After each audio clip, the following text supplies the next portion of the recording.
दोस्तों, इंजीनियर शब्द सभी ने सुना है, पर इंजीनियर क्या है इस बारे में कुछ बताना चाहूंगा कि उकेर देता है पूरी दुनिया को हुबहू एक कागज पर इंजीनियर। उकेर देता है हुबहू एक कागज पर पूरी दुनिया को इंजीनियर।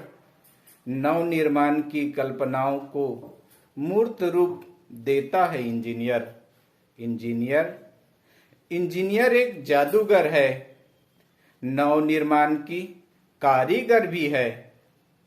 सोच जहां बंद हो जाती है लोगों की, सोच बंद हो जाती है जहां लोगों की, वहां पर जीत हासिल करने वाला बाजीगर भी है इंजीनियर।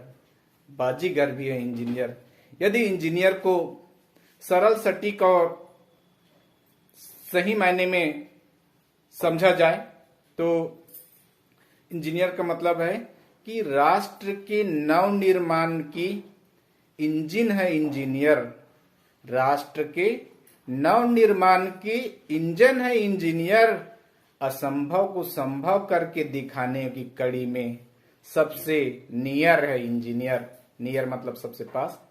असंभव को संभव कर दिखाने की सबसे नियर है इंजीनियर। सभी इंजीनियर साथियों को आज 15 सितंबर को अभियंता दिवस के हार्दिक शुभकामनाएं। Happy engineers day.